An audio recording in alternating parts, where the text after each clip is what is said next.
안녕하세요. 10월 2일 출애굽기 24장 1절로 18절 말씀, 언약의 비준입니다. 언약을 받았고요. 이제 그 언약에 순종하기로 언약식이 진행되는 것이죠. 언약식이 이루어지고 놀랍게도 하나님과 식탁 잔치가 이루어지는 그러한 모습입니다. 1절부터 읽겠습니다. 또 모세에게 이르시되 너는 아론과 나답과 아비후와 이스라엘 장로 70명과 함께 여호와께로 올라와 멀리서 경배하고 너 모세만 여호와께 가까이 나오고 그들은 가까이 나오지 말며 백성은 너와 함께 올라오지 말지니라. 하나님께서 모세를 부르시고 아론과 그 아들들 나답과 아비후와 이스라엘 장로들 70명을 함께 시내산에 오르라고 부르십니다. 그러나 모세만 따로 가까이 부르시고 단계를 나누어서 하나님과 거리를 두게 하시죠. 마치 그 구조가 성막에서 섬기는 이스라엘의 모습을 닮아 있습니다. 모세를 가장 가까이 부르시고 다음으로 제사장과 장로들 그리고 백성의 순서로 하나님과 거리를 두게 하시죠. 마치 앞으로 세워질 성소의 모습과 닮아 있습니다.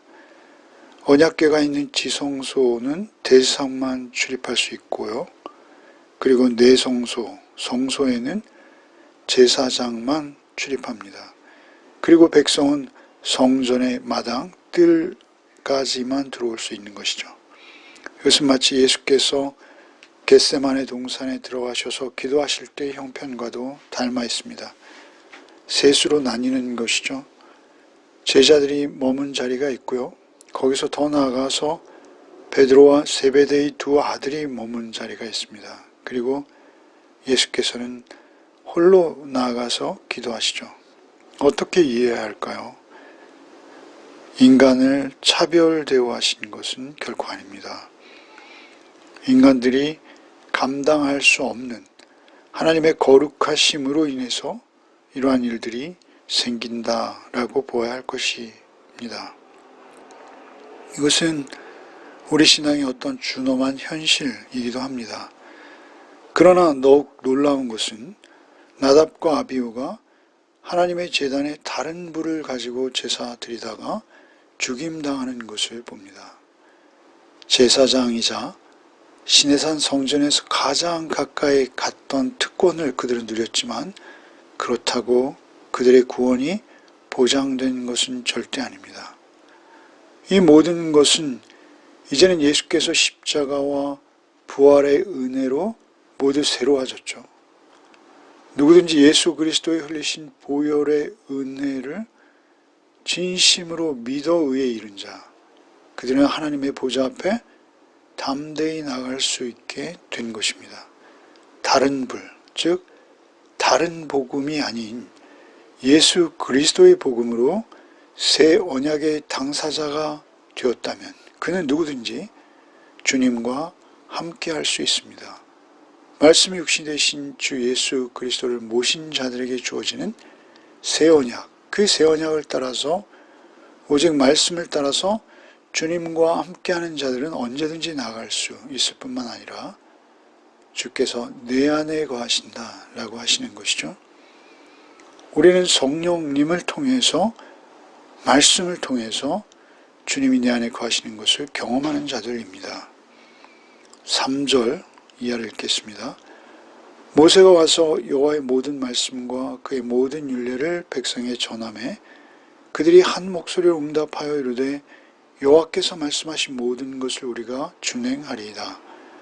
모세가 여호와의 모든 말씀을 기록하고 이른 아침에 일어나 산 아래에 제단을 쌓고 이스라엘 12지파대로 12기둥을 세우고 이스라엘 자손의 청년들을 보내어 여호와께 소로, 번제와 화목제를 드리게 하고 모세가 피를 가지고 반은 여러 양푼에 담고 반은 제단에 뿌리고 언약서를 가져다가 백성에 낭독하여 듣게 하니 그들이 이르되 여호와의 모든 말씀을 우리가 준행하리이다. 모세가 그 피를 가지고 백성에게 뿌리며 이르되 이는 여호와께서 이 모든 말씀에 대하여 너희와 세우신 언약의 피니라.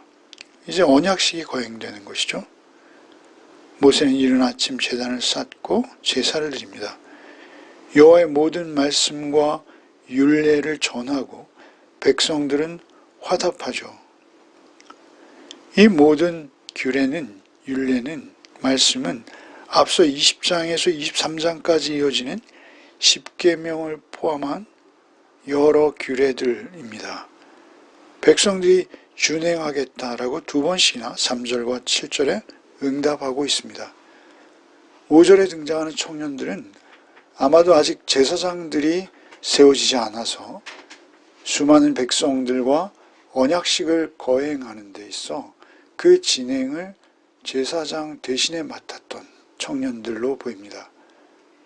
그 중에 신실한 청년들로 그들을 선발했을 것이죠. 이 예식의 모습은 앞으로 29장에 있을 제사장들의 위임식과 굉장히 닮아 있죠. 거의 동일합니다. 이스라엘은 이제 명실상부한 제사장 나라와 제사장 백성으로 세워진 것이죠. 번제와 화목제를 드립니다. 번제는 전적인 헌신을 의미하고요. 화목제는 하나님 앞에서 기쁨으로 나누는 평화의 큰 잔치와 같은 것이죠. 백성들이 우리가 준행하리이다 라고 한 목소리로 응답합니다. 그리고 제사와 함께 언약의 피를 양푼에 담아 뿌리는 제의를 거행하는 것이죠. 이미 제단에 반 뿌려졌고 나머지 반을 백성들에게 뿌리는 제사의식입니다. 8절에 이렇게 뿌린 피를 언약의 피라고 선언하십니다. 하나님과 연합하는 것입니다. 제단에 반을 뿌리고 백성들의 반을 뿌리는 언약의 피인 것이죠. 그러나 이들이 이토록 엄중한 언약식을 치루었음에도 불구하고 결국 그들은 하나님의 은혜를 잊어버리고 언약 깨트리기를 반복하는 것을 우리는 성경을 통해서 볼 수 있습니다. 결국 하나님께서는 계시의 점진성이라고 말씀드렸죠. 예수 그리스도의 보혈로 새로운 언약을 맺으시게 되죠. 히브리서 10장 3절로 4절. 그러나 이 제사들은 해마다 죄를 기억하게 하는 것이 있나니 이는 황소와 염소의 피가 능히 죄를 없이 하지 못함이라.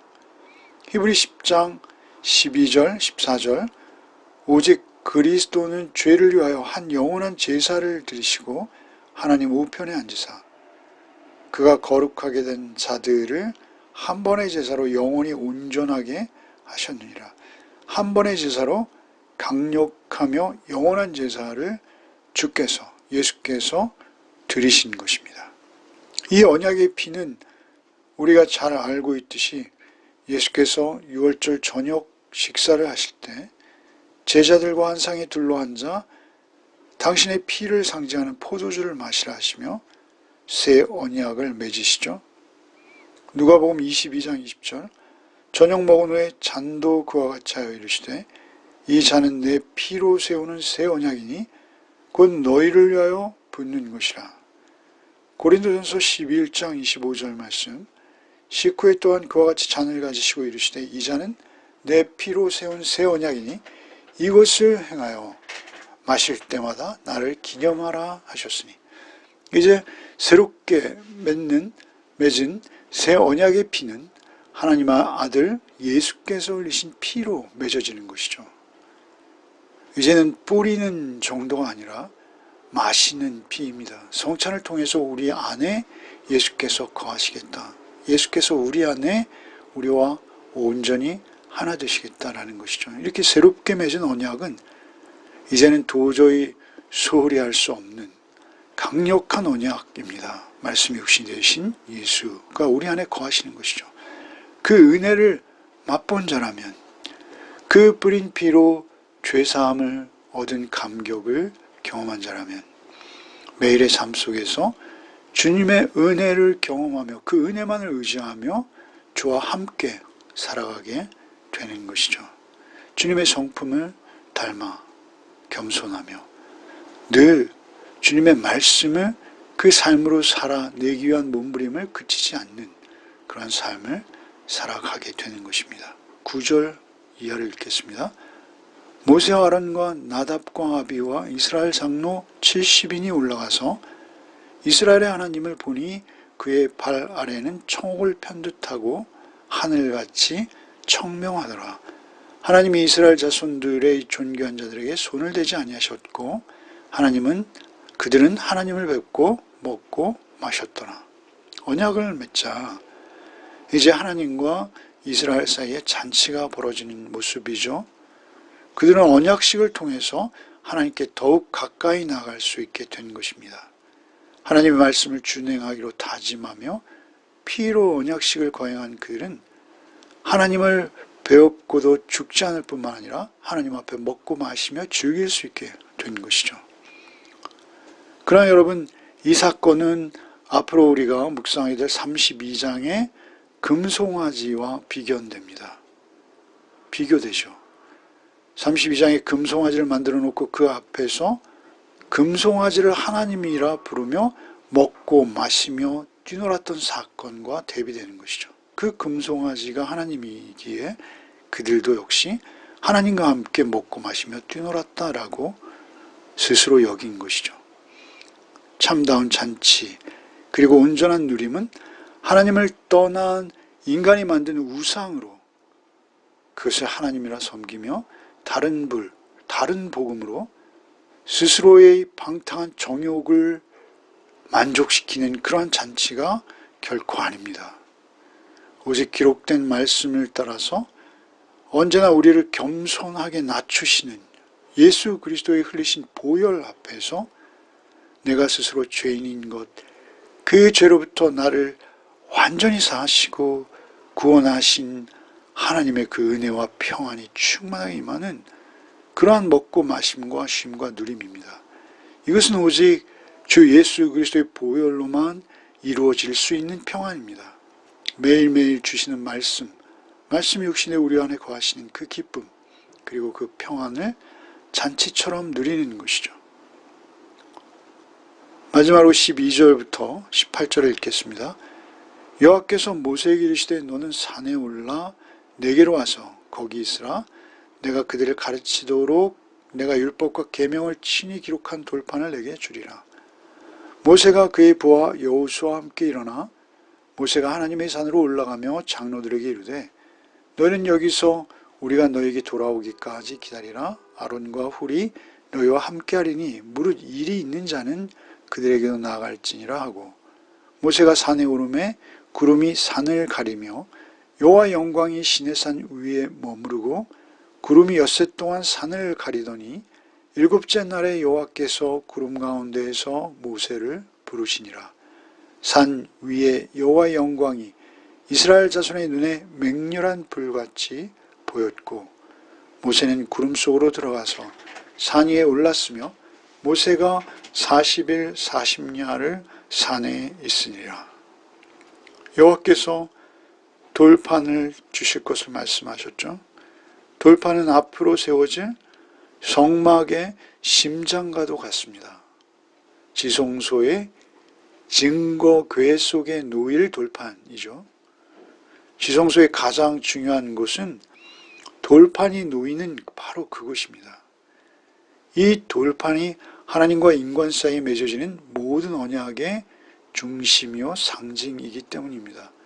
하나님께서는 우리에게 말씀으로 존재하십니다.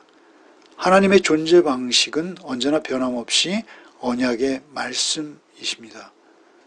그들은 말씀을 받을 때 직접 육신의 시각으로, 눈으로 하나님의 영광을 봅니다. 맹렬한 불과 구름으로 보고 있죠. 오늘 본문에서 그렇게 보고 있습니다. 그러나 우리도 주께서 성령을 통해서 말씀을 대할 때 빛을 보여주십니다. 돌판이 아니라 이제는 하나님의 말씀을 성령으로 우리의 마음에 새겨주십니다. 빛으로 찾아오십니다. 날마다 새로운 깨달음을 주시고 우리의 걸음걸음을 말씀으로 인도하시는 하나님이십니다. 기도하겠습니다. 주님, 오늘도 주의 말씀으로 하루를 시작하게 하시니 감사합니다.